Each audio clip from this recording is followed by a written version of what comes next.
어느새 수요일이 됐습니다.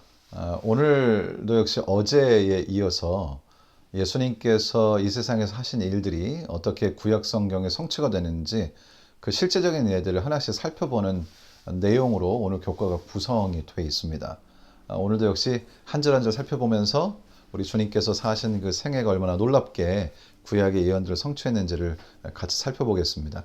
이제 기도하고 오늘 말씀을 함께 나누겠습니다. 우리를 사랑하시는 하나님, 오늘도 저에게 은총을 베푸셔서 주님의 말씀으로 함께하게 하시니 감사합니다. 저에게 지혜를 주시고 또 오늘 저희가 조목조목 살피는 예수 그리스도에 관한 구약의 예언들을 통해서 우리의 믿음이 더욱 강화되고 그것이 우리가 주님을 확신하고 또 주님께서 허락하신 사명을 확신하는데 귀한 축복으로 작용하도록 성령으로 함께 하시기를 우리를 사랑하시는 예수님의 이름으로 기도드리옵나이다. 아멘. 오늘 수요일의 제목은 예수에 대한 구약의 예언 2입니다. 오늘 또 몇 가지 말씀들을 함께 살펴보게 되겠습니다. 자, 그 첫 번째 말씀이 요한복음 12장 13절의 말씀입니다. 요한복음 12장 13절의 말씀을 읽겠습니다. 종려나무 가지를 가지고 맞으러 나가 외치되 호산나 찬송하리로다 주의 이름으로 오시는 이 곧 이스라엘의 왕이시여 하더라. 지금 이 장면, 그러니까 예루살렘 성에 입성을 하시면서 사람들이 또 아이들이 종려나무 가지를 가지고 와서 호산나, 호산나라고 찬송하면서 주님을 맞이하는 이 모습. 바로 이 모습이 구약 성경에 그대로 기록이 되어 있습니다. 사실 이 장면이 연출되기 위해서는 예수 그리스도께서 입성을 하셔야 하고 따르는 사람들이 있어야 하고 또 종려나무 가지를 흔드는 사람들이 있어야 하고 호산나라고 찬송하는 사람들이 있어야 하고 그리고 예수 그리스도를 주님의 이름으로 오시는 이스라엘의 왕이라고 맞이하는 사람들이 있어야 하고 이 모든 것들이 다 하나로 어우러질 때 이 장면이 연출이 되는 것인데요. 바로 이 장면이 구약 성경 책에도 기록이 되어 있다는 것입니다. 시편 118편 25절로 26절입니다. 여호와여 구하옵나니 이제 구원하소서. 여호와여 우리가 구하옵나니 이제 형통하게 하소서. 여호와의 이름으로 오는 자가 복이 있으며 우리가 여호와의 집에서 너희를 축복하였도다. 자, 지금 이 말씀 중에 저희가 조금 이해해야 할 말씀이 있는데요. 여호와여 구하옵나니 이제 구원하소서. 사실 이 표현, 이제 하나님께 구하면서 이제 구원하소서라고 하는 이 표현이 히브리어로 호산나입니다. 다시 말하면 지금 이 장면이 이것이죠. 하나님께 결국 다시 말하면 메시아가 하나님이시라는 사실을 또 보여주고 있어요. 하나님께 이제 구하는 겁니다. 막 외치고 구하옵나니는 사실 찬양한다는 의미로 또 저희가 볼 수 있습니다. 우리 하나님께 이제 찬송하기를 호산나, 호산나, 여호와여 우리가 구하옵나니 호산나. 그러면서 뒤에 뭐라고 되어 있냐면 여호와의 이름으로 오는 자가 복이 있으며 예수 그리스도께서 메시아가 여호와의 이름으로 옵니다. 우리가 여호와의 집에서, 여호와 집은 성전이죠, 성소죠. 예루살렘으로 입성하시면서 예루살렘 성소를 향해 가시는, 성전을 향해 가시는 예수 그리스도, 그리고 우리가 여호와의 집에서 너희를 축복하였도다. 그 당시에 수많은 사람들이 예수 그리스도를 그리고 이스라엘이라고 하는 이 나라를 축복하는 그런 장면이 바로 예루살렘 성에서 펼쳐졌다는 것입니다. 제가 설명을 잘했는지는 모르겠는데요. 지금 이 시편 118편 25절 26절의 말씀은 예수님께서 예루살렘에 입성하셨을 때 펼쳐졌던 그 장면을 사실 조목조목 너무나 잘 묘사하면서 예언하고 있다는 사실입니다. 다음으로 요한복음 12장 14절로 15절은 이렇게 기록합니다. 예수는 한 어린 나귀를 보고 타시니 이는 기록된 바 시온 따라 두려워하지 말라. 보라 너의 왕이 나귀 새끼를 타고 오신다 함과 같더라라고 사도 요한은 이 말씀이 구약 성경의 말씀을 그대로 성취했다라고 이것이 구약을 인용하는 것이라고 하는 그런 내용을 이제 요한복음에다 기록한 것이죠. 여기 지금 기록하신 것처럼 스가랴 9장 9절을 이렇게 기록합니다. 내 왕이 내게 임하나니. 그러니까 너희의 왕이 너에게 임할 것인데 그는 공의로우시며 구원을 베푸시며 겸손하다고 그렇게 표현합니다. 그리고 그분이 겸손하여 나귀를 타시나니 나귀의 작은 것 곧 나귀 새끼니라. 사실 이 말씀을 이스라엘 사람들이 구약시대에 들었다면 그들은 이 말씀을 이해하지 못했을 것 같아요. 왕이 임하는데 무슨 왕이 공의롭고 구원을 베푸는데 또 그 왕이 또 겸손해서 왕이 새끼 나귀를 타고 간다고?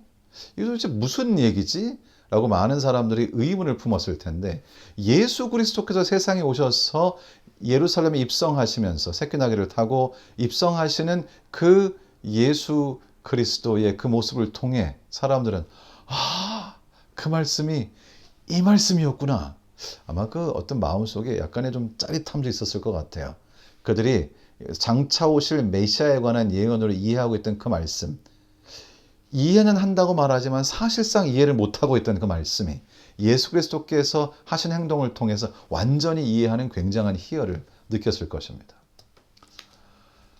요한복음 13장 18절엔 또 이런 말씀이 있습니다. 내가 너희 모두를 가리켜 말하는 것이 아니니라. 나는 내가 택한 자들이 누구인지 알미라. 그러나 내 떡을 먹는 자가 내게 발꿈치를 들었다 한 성경을 응하게 하려는 것이니라. 여기 지금 발꿈치를 들었다는 말은 무슨 말인가 하면 가축들이 뒷발질로 그 주인을 차는 것을 말하는 것입니다. 자신을 지금까지 돌보아 준 그 주인을 자신의 뒷발로 차는 것이죠. 사실 그 말을 키우는 분들이 이제 그 말에 올라타서 이제 말을 몰기 위해서 이제 뒤쪽으로 갈 때 주의하고 또 이 스킬이 좀 부족하면 뒷발에 그렇게 맞기가 쉽다고 하지요.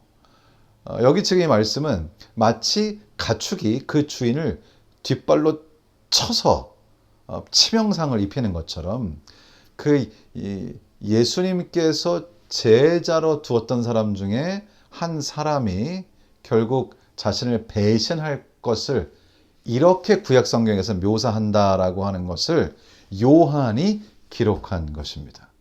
시편 41편 9절에 실제로 이렇게 기록되어 있습니다. 내가 신뢰하여 내 떡을 나눠 먹던 나의 가까운 친구도 나를 대적하여 그의 발꿈치를 들었나이다. 아주 정확하게 예수 그리스도께 일어날 사건이 여기 구약 성경책에 기록이 되어 있고, 그리고 유대인들은 이 말씀을 메시아에 관한 예언의 말씀으로 이해하고 있었습니다. 여기 요한복음 19장 37절은 또 이렇게 기록합니다. 또 다른 성경에 그들이 그 찌른 자를 보리라 하였느니라. 요한은 바로 구약의 이 말씀, 이렇게 기록된 이 말씀이 예수 그리스도의 삶을 통해 이루어졌다고 지금 그렇게 말씀하시는 것입니다. 구약 성경에 이런 말씀이 있습니다. 스가랴 12장 10절. 그들이 그 찌른 바 그를 바라보고 그를 위하여 애통하기를 독자를 위하여 애통하듯 하며 그를 위하여 통곡하기를 장자를 위하여 통곡하듯 하리로다. 자, 그러니까 무슨 뜻인가요? 이 메시아가 올 것인데 누군가가 예수 그리스도를 찌를 것이고, 그리고 그 찔림을 받은 메시아를 위해서 사람들이 애통하는데 마치 독자를 위하여 장자를 위하여 애통하듯이 통곡하게 될 것이다. 이 말씀이 그대로 이루어졌죠. 예수님께서 여기 이제 제가 잠깐 요한복음 19장 위쪽의 말씀을 이렇게 잠깐 33절의 말씀을 읽으면요. 예수께 이르러서는 이미 죽으신 것을 보고 다리를 꺾지 아니하고 그중 한 군인이 창으로 옆구리를 찌르니 곧 피와 물이 나오더라. 그래서 예수 그리스도께서 십자가에 달려 돌아가셨을 때, 이미 돌아가 계셨을 때 군인 중에 한 명이 창으로 그의 옆구리를 찌릅니다. 그리고 그 장면을 바라보는 여인들, 그리고 멀리서 바라보는 제자, 그 예수 그리스도의 그런 고통받는 그 죽으심의 장면, 찔림을 당하시는 그 장면을 보면서, 그리고 그의 죽으심을 바라보면서 많은 여인들과 그를 따르던 사람들이 정말 통곡하게 됩니다. 요한은 그래서 이 예수님을 한 군인이 창으로 찌른 이 장면은 구약 성경의 온전한 성취라고 이렇게 딱 우리에게 지적을 해주고 있는 것입니다. 교과는 이제 오늘 내용을 마무리하시면서 이렇게 기록하고 있습니다. 우리는 왜 예수님을 메시아로 믿는지, 그 믿음을 어디에서 확인할 수 있는지 알아야 한다. 이 말씀은 예수께서 성경에 예언된 말씀을 어떻게 그대로 이루셨는지를 보여준다. 예수님은 오래전부터 구약 성경에 예언한 메시아이시다. 그렇습니다. 우리 예수님은 구약 성경에서 예언한 메시아, 우리의 구세주이십니다.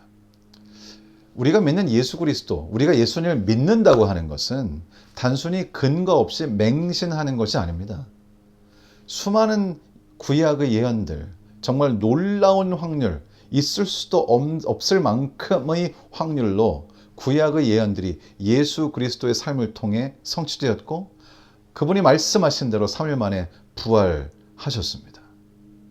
그렇지만 사람들은 참으로 안타깝게도 사람들은 이렇게 엄청난 증거가 있음에도 불구하고 그분을 받아들이지 않는 경우도 있습니다. 우리가 정말 성경의 말씀을 면밀히 살핀다면 우리는 예수 그리스도를 우리의 구세주로 모시지 않을 수가 없다는 것이죠. 지금 이제 같은 개념이 매일매일 좀 반복되고 있는 것 같습니다. 프랭크 모리슨이라고 하는 분이 있는데요. 이분은 한때 무신론자였고 특별히 예수 그리스도의 부활이 허구라고 믿었던 영국의 변호사였습니다. 그는 이 예수님의 부활이라고 하는 이 이야기는 단순한 신화에 불과하기 때문에 자신이 그것을 반박하는 글을 쓰고 책을 쓰면 사람들이 이 말도 안 되는 일을 믿는 일을 멈출 것이라고 생각했죠. 그리고 그는 이제 연구를 시작합니다. 특별히 예수 그리스도의 부활과 관련된 여러 증거들을 조사합니다. 그런데 여러 증거들을 조사하면 조사할수록 성경을 연구하면 연구할수록 자신이 믿고 있던 무신론적 관점이 흔들리기 시작했습니다. 예수 그리스도의 부활로 생겨난 빈 무덤, 제자들의 급격한 변화, 수백 명의 목격자들, 수많은 기록들, 성경의 영감적인 말씀들, 결국은 그는 이 예수님의 부활을 반박하기 위하여 책을 쓰는 과정에서 예수님의 부활이 사실임을 확증하게 됩니다. 그리고는 결국 자신의 무신론적 관점을 버리고 예수 그리스도를 믿는 그리스도인이 됩니다. 이러한 이야기들은 굉장히 많죠. 그는 결국 그가 책을 다 완성하게 되었을 때 자신의 의도와는 반대의 내용을 쓰고 있는 자신을 발견하게 됩니다. 바로 이 변호사가 쓰고 출판할 수많은 사람들의 삶의 변화를 준 바로 그 책은 누가 돌을 옮겼는가라는 책입니다. Who moved the stone? 결국 우리는 이 예수 그리스도의 생애를 깊이 들여다보고 그것이 담고 있는 구약의 예언들을 깨닫게 되고 역사적인 사실을 모으게 되고 진실이 무엇인가를 깊이 들여다보게 될 때에 그분의 부활을 깨닫고 믿고 그리고 구원의 대열에 참여하게 된다는 것이죠. 그러니까 저희가 할 일은 사람들이 하나님의 말씀에 노출되도록 하는 것입니다. 어떤 식으로든지 주님의 말씀이 사람들에게 다가가지도록 하는 것이 우리의 역할이 아닌가 싶습니다. 오늘 하루 동안 지내실 때 최소 한 번쯤 누군가에게 이 하나님의 말씀에 노출될 수 있도록 우리 기도하는 마음으로 시도해 보는 것은 어떨까 합니다. 여러분의 그 노력과 시도에 하나님의 성령의 능력이 함께 하시기를 주님의 이름으로 축원합니다. 기도하겠습니다. 우리를 사랑하시는 거룩하신 하나님, 오늘 또 다시 한번 구약의 예언의 말씀들과 그 성취를 통해서 우리 예수님이 메시아 되시며 우리의 구세주가 되심을 깨닫게 하심을 감사합니다. 하나님 정말 주님의 말씀을 읽고 깨닫기만 한다면 우리는 예수 그리스도를 부정할 수가 없습니다. 하나님 저에게 은총을 베푸시사 이미 주님의 자녀된 우리들이 우리가 가지고 있는 이 진리의 빛을 이 말씀을 사람들에게 나누고 보여주어서 그들이 주님의 말씀과 접하여 결국 주님을 받아들이는 축복을 얻게 되는 그러한 광경을 목도하는 기쁨을 저희가 누릴 수 있도록 도와주시옵소서. 오늘 저희가 드리는 그 작은 노력에 하나님의 성령이 함께 하시고 우리의 삶을 통해 주님께서 영광 받으시는 하루가 되도록 저희를 인도해 주시기를 우리를 사랑하시는 예수님의 이름으로 기도드리옵나이다. 아멘.